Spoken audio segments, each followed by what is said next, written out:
A light take on the day's topics. Hot topics. Cool tech. Technology. And your interaction. The Michael Garfield Show.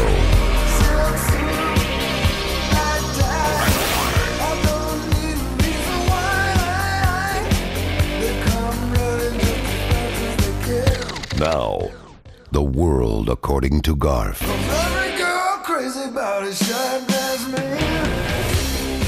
All right, time check right now on a Friday. World according to Garf show. It is just about 12:51. Glad to have you back.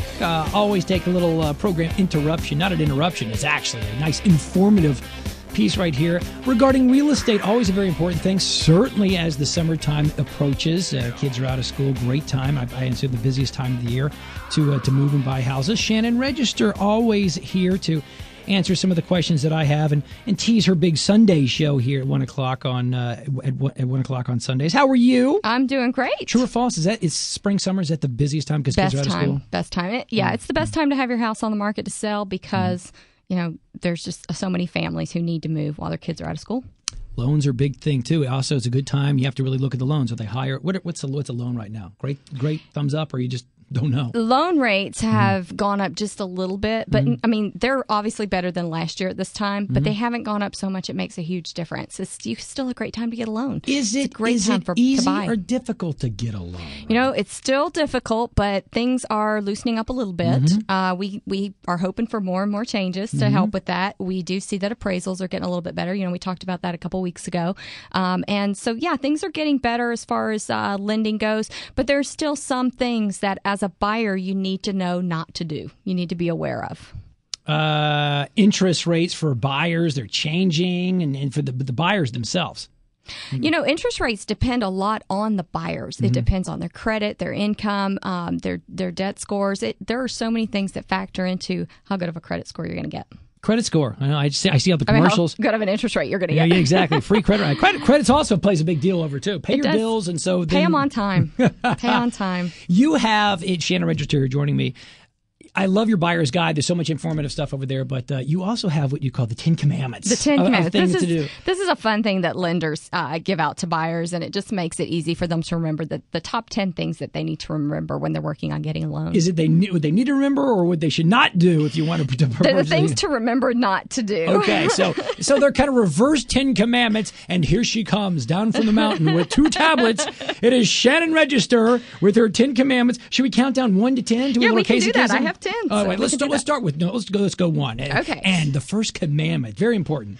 Thou shalt not change jobs or become self-employed. Ooh. People who are self-employed have the most difficult time getting a loan. So, if you are self-employed, you need to start early on getting your loan. And if you're not self-employed, don't change over. What's happened in this economy is a lot of people who were W-2 employees, their employer came in and put them as 1099 employees.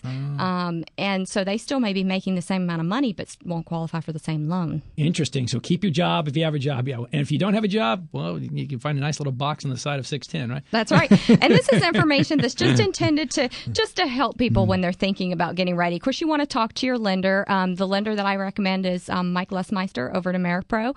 He's fantastic. And so, you want to really work with your lender on these. But these are just some top 10 tips, I think, that buyers need to be aware of. Well, they need to know this. Keep rolling. So let's go through what's number 2. All right. Number 2, thou shalt not buy a car, truck, or van unless you plan to live in it.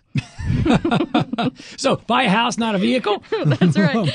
Don't make any big changes. That's the main point. Don't make any big changes. And again, this is just leading up to when you're about to buy that. Right. Yeah. About, if you're going to be buying a house 6 months down the road, just start being aware of these things. Am I allowed to eat? Can I go buy groceries? You can buy groceries. Keep it under $400. You can buy groceries. Wonderful. What else do you have on the list? All right. Number 3, thou shalt not use your credit card or let your payments fall behind. It doesn't mean you can't use your credit card as you normally would. You just don't want to put any big expenses on it. And you'd want to make sure that you keep paying everything on time every month.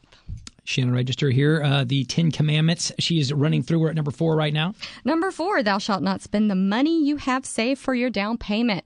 You would think that's just intuitive, right? You think so, but people do it, though? People do it, yes. Don't do Especially at Christmas time. That's the main time when they start dipping into that pot. Are these listed on your website? These are really good tips. These are on the website. You can go to HoustonRealEstateRadio.com and see all 10 of them. Well, good. Actually, this Sunday I may call in. I'm going to ask you for an 11th commandment, but we're not there yet. Okay, so we're about halfway through the commandments. Right. These are the lender commandments. Number 5, thou shalt not buy any furniture before you purchase your home. A lot of people want to go and buy the refrigerator or the new couch. Those are the things you want to wait until the afternoon after you close and fund, then go buy whatever you need. But don't do it is it an before expense thing, or is it because you don't know how to decorate it, or is it It's a financial thing. I mean, you can throw off your before they close. Right before your loan closes, they're going to rerun your credit, and you don't want something popping up on there new. Just wait for it. Sign the papers. Let the ink dry just for about a few hours, and then go out and buy the thing. Buy whatever you want. No, that's good. That's a good idea. What else we got here? All right. Thou shalt not originate any new inquiries on your credit report. So don't be out test driving cars. Not even test driving cars. Not even test driving, because they run your credit when you do that. So I'm trying to sum this up. Live in a bubble. Don't talk, don't eat, don't buy anything 6 months before you buy a house, and then you're set to go.